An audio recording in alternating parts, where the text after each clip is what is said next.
आज के इस सिंदूर यात्रा के इस कार्यक्रम में मंच पर विराजमान कैबिनेट में हमारी साथी उप मुख्यमंत्री श्रीमती दिया कुमारी जी, हमारी पार्टी की राष्ट्रीय मंत्री बहन अलका गुर्जर जी, माननीय सांसद जयपुर श्रीमती मंजू शर्मा जी, प्रदेश की महामंत्री श्रीमती संतोष एलावत जी, मेयर श्रीमती कुसुम यादव जी, प्रदेश मंत्री स्टेफी चौहान जी, प्रदेश प्रवक्ता अपूर्वा सिंह जी, श्री रवि नैयर जी, मोहनलाल गुप्ता जी, चंद्रमोहन भटवाड़ा जी,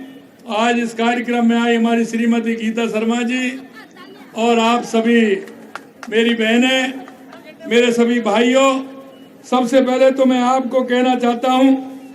कि हमारी मैं बहनों को धन्यवाद देना चाहता हूं कि हमारी इन बहनों ने इस सिंदूर यात्रा को निकालने का काम किया है। यह सिंदूर यात्रा हमारी उन बहनों के लिए जिन्होंने आतताइयों ने, जिन आतंकवादियों ने जिस तरह से पूछ करके और हमारी उन बहनों का सिंदूर उजाड़ने का काम किया था, देश के यशस्वी प्रधानमंत्री नरेंद्र मोदी जी के नेतृत्व में हमारी सेना ने उनको सबक सिखाने का काम किया, सबक सिखाने का काम किया। ये हमारी राष्ट्रीय संस्कृति है, ये हमारी राष्ट्रीय भावना है, क्योंकि जब हम माता के सिर पर सलूट देखते हैं तो ये हमारी संस्कृति की पहचान है, हमारी माता बहनों का सम्मान है। जब उन्होंने हमारी माता बहनों के सम्मान पर ठेस पहुंचाने का काम किया तो देश के यशस्वी प्रधानमंत्री नरेंद्र मोदी जी ने जो साहसिकपूर्ण निर्णय लिया और उन्होंने उसी दिन कहा था कि इसका बदला लिया जाएगा और बदला भी ऐसा लिया जाएगा जो ये ध्यान रखेंगे।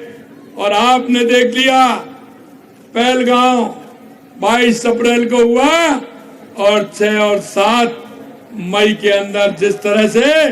देश की सेना ने और हमारे वैज्ञानिकों ने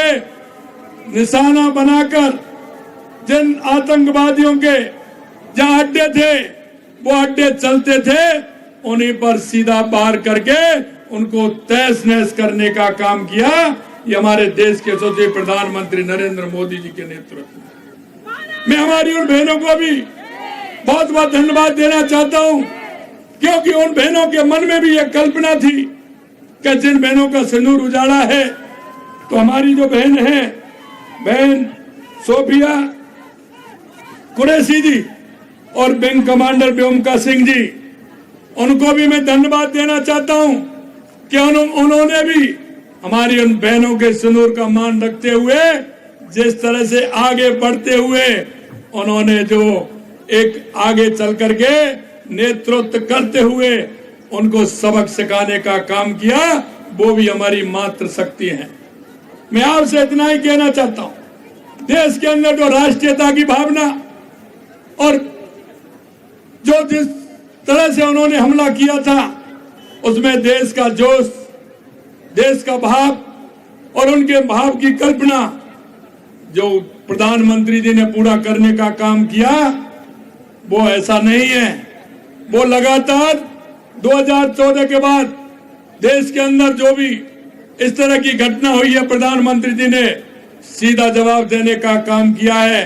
चाहे पुरी की घटना हो या पुलवामा की या पहलगांव की हो, ईंट का जवाब पत्थर से देने का काम देश के यशस्वी प्रधानमंत्री जी ने किया है। अंत में मैं हमारे सेना के उन सभी सैनिकों को जिन्होंने मातृ भूमि के लिए अपने आप को न्यौछावर कर दिया, मैं आज के इस सिंदूर यात्रा के माध्यम से उनको श्रद्धा सुमन अर्पित करता हूं और मैं उनको नमन करता हूं, उनको प्रणाम करता हूं। आपसे इतना ही निवेदन करना चाहता हूं, ऐसे आतंकवादियों को और आतताइयों को सबक सिखाने के लिए हमारा भारत, अखंड भारत पूरी तरह से एकजुट रहते हुए हम उनको इसी तरह से सबक सिखाएंगे। अगर आगे उनको ये भी महसूस हो गया कि भारत से कोई जीतने वाला नहीं है, ये सीधा सीधा संदेश उनके पास है। इसलिए मैं इतना ही निवेदन करूंगा कि आप इतनी बड़ी संख्या में सिंदूर यात्रा में आप सम्मिलित हुए हैं। दिल की गहराइयों से आप सभी को मैं बहुत बहुत धन्यवाद देना चाहता हूं। हमारी जो माता बहनें आई हैं उनको भी धन्यवाद देना चाहता हूं, और मंच पर विराजमान हमारी माता बहनें जिन्होंने इस कार्यक्रम को आयोजित किया है उनको भी धन्यवाद देना चाहता हूं। आप सभी को बहुत बहुत धन्यवाद। देश की एकता के लिए, देश की मजबूती के लिए, देश की अगर कोई भी घटना होती है उसके लिए प्रेरित होकर के काम करने के लिए मैं पुनः आप सभी को बहुत बहुत धन्यवाद देता हूं। आप सभी को बहुत बहुत धन्यवाद। जय हिंद, जय भारत, जय राजस्थान। बहुत बहुत धन्यवाद माननीय मुख्यमंत्री जी आपके इस तेजस्वी उद्बोधन के लिए। भारत माता यात्रा में बहुत बहुत स्वागत अभिनंदन करता हूं, और हम सब तैयार हैं इस सिंदूर यात्रा के शुभारंभ के लिए। भारत माता की, भारत माता की, वंदे वंदे वंदे। और इसी तरह से समर्पित करता हूं एक और देशभक्ति गीत आप सभी देशवासियों को, और मैं बोलूंगा